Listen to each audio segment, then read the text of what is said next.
Hello everyone, कैसे हैं आप। आई होप आप सब अच्छे होंगे और अपनी एचटेट की तैयारी अच्छे से कर रहे होंगे। मैं आरती तंवर स्वागत करती हूं आपका टीचिंग गोल्स पर। आज का ये video HTET TGT PGT English के सभी एस्पिरेंट्स के लिए बहुत यूज़फुल रहने वाला है, क्योंकि इस वीडियो में हम टीजीटी पीजीटी इंग्लिश की सिलेबस और स्ट्रैटेजी डिस्कस करेंगे। एचटेट टीजीटी पीजीटी इंग्लिश का जो सिलेबस है वो मेनली एंड ब्रॉडली 3 पार्ट्स में डिवाइडेड होता है: ग्रामर, लिटरेचर एंड पेडागोजी।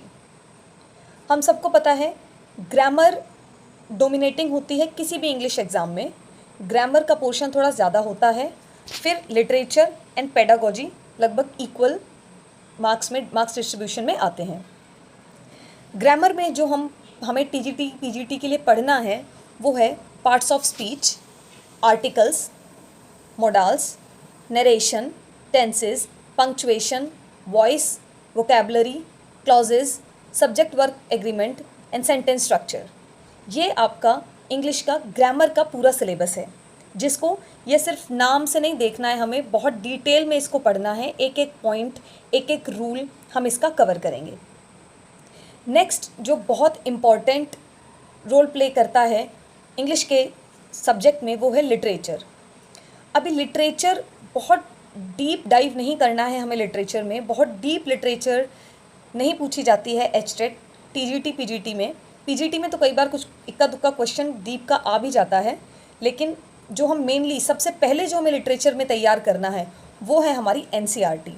क्योंकि अभी पिछले साल का अगर पेपर उठा के देखें 2024 और 2023 का भी, तो आप देखोगे कि एनसीईआरटी पेपर में डोमिनेटिंग रही है। एनसीईआरटी से 8-10 क्वेश्चन लिटरेचर के पोर्शन से बन ही रहे हैं। तो सबसे पहले टीजीटी वाले स्टूडेंट्स को 6 to 10th की एनसीईआरटी कंप्लीट करनी है, एंड पीजीटी वाले एस्पिरेंट्स को 9 to 12th की एनसीईआरटी पूरी चैप्टर वाइज और पोएम वाइज पढ़नी है। मैं तो आपको यही सजेस्ट करूंगी कि आप एक एक चैप्टर एनसीईआरटी का पढ़िए। क्वेश्चन आंसर नहीं पढ़ने हैं एनसीईआरटी के, चैप्टर पढ़ने हैं, ठीक है। एक एक चैप्टर पढ़िए। 9 to 12th पढ़नी है पीजीटी एस्पिरेंट्स को, और टीजीटी एस्पिरेंट्स को 6 to 10th की एनसीईआरटी पढ़नी है।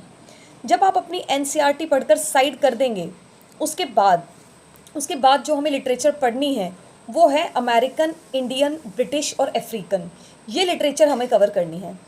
लेकिन ये लिटरेचर भी हमें डीपली कवर नहीं करनी है, क्योंकि अमेरिकन लिटरेचर, इंडियन लिटरेचर पढ़ना इतनी छोटी बात नहीं है। बहुत वास्ट है, बहुत ब्रॉड है इनका सिलेबस। अकेले अमेरिकन लिटरेचर का सिर्फ एक एज अकेले पढ़ने में बहुत टाइम निकल जाता है।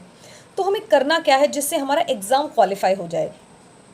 हमें मेनली इसमें देखो, हम इसमें एजेस के थ्रू पढ़ेंगे, और उन एजेस में मतलब हम पूरी जो हिस्ट्री रही है, हिस्ट्री ऑफ इंग्लिश लिटरेचर, उसके बाद प्री मॉडर्न, उसके बाद age of Chaucer, Shakespeare, Victorian age, Elizabethan age, modern English literature, modern Indian literature, हमें इसमें एज वाइज पढ़ना है। और जो उन एजेस के प्रोमिनेंट राइटर्स रहे हैं और उन राइटर्स के इम्पॉर्टेंट वर्क्स और उनके इम्पॉर्टेंट वर्क्स के कैरेक्टर्स और उनकी थीम्स, हमें इतना ही करना है। बेसिकली अगर देखा जाए तो लिटरेचर का मोटा मोटा पार्ट हमें पढ़ना है, ऊपर ऊपर का पढ़ना है, ब्रीफली हमें लिटरेचर पढ़नी है, डीपली नहीं पढ़नी है, ठीक है। तो जो इसमें इम्पॉर्टेंट पढ़ने के लिए जो है वो है शेक्सपियर के हमें इम्पॉर्टेंट वर्क्स हमें सब पता होने चाहिए। चौसर बहुत इंपॉर्टेंट है, स्टार मार्क कर लेना। चौसर से बहुत क्वेश्चन एचटेट में पूछे जाते हैं, और मुझे लगता है चौसर एचटेट का फेवरेट है, ठीक है। Milton, neo classical poets, neo classical writers, romantic writers, Victorian age के जो भी प्रोमिनेंट राइटर्स रहे हैं और उनके इम्पॉर्टेंट वर्क्स, और मॉडर्न एज, ठीक है ये। और इंडियन लिटरेचर आपको ज़रूर पढ़नी है। इंडियन लिटरेचर से क्वेश्चंस आते हैं, ठीक है, जैसे कमला दास, निस्सिम इज़की, इन सब से क्वेश्चंस आते हैं। इनके कुछ वर्क्स आपके एनसीईआरटी में भी आपको मिल जाएंगे, वो तो कवर करना है। उसके अलावा जो इम्पॉर्टेंट है वो आपको कवर करने हैं। थर्ड पार्ट, लिटरेचर और ग्रामर ख़त्म होने के बाद जो हमारा पार्ट आता है सब्जेक्ट स्पेसिफिक के लिए, वो है पेडागोजी। पेडागोजी टीचिंग एग्ज़ाम्स में बहुत इंपॉर्टेंट रोल प्ले करती है, और मुझे ऐसा लगता है जो भी एस्पिरेंट टीचिंग एग्ज़ाम को देने बैठ रहा है उसको पेडागोजी ज़रूर पढ़नी ही चाहिए, चाहे पेपर में आए या ना आए। क्योंकि आप टीचर्स बनने जा रहे हैं। टीचर बनने के नाते आपको अपनी सब्जेक्टिव नॉलेज होने के साथ साथ आपको ये ज़रूर पता होना चाहिए कि पढ़ाते कैसे हैं, ठीक है। पढ़ाने के मेथड्स, आप इंग्लिश के टीचर बनने जा रहे हैं तो इंग्लिश की स्किल्स, लैंग्वेज, कौन सी लैंग्वेज है? इंग्लिश लैंग्वेज की skills, principles of teaching language, TLM, ठीक है, यानी teaching learning material, teaching methods, कौन कौन से मेथड्स हैं, लैंग्वेज डिफ़िकल्टीज़, क्या क्या लैंग्वेज डिफ़िकल्टीज़ और डिसऑर्डर्स होते हैं बच्चे के अंदर, क्या वो फेस करता है, रेमेडियल टीचिंग कैसे कराना है, डाइवर्स क्लासरूम्स को हैंडल कैसे करना है, ये सारा सिलेबस है आपका पेडागोजी का।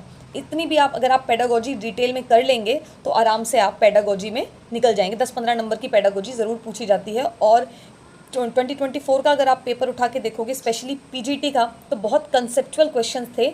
उसके लिए आपको कंसेप्चुअल नॉलेज और प्रैक्टिस बहुत ज़रूरी है, क्योंकि लेंदी पेपर था। इसीलिए मैं तो इस बार सजेस्ट करूँगी कि आप PYQs पे टाइमिंग लगा के ज़रूर अपने टाइम को देखना कि कितने टाइम में हम उसको सॉल्व कर पा रहे हैं लेंदी क्वेश्चंस को, क्योंकि पेपर जब लेंदी हो जाता है तो हमें आते आते पेपर छूट जाता है, ठीक है। अभी ये पूरा है आपका TGT PGT का syllabus. This is the complete syllabus of TGT PGT English subject specific. अभी ये तैयारी आपको करनी कहाँ से है?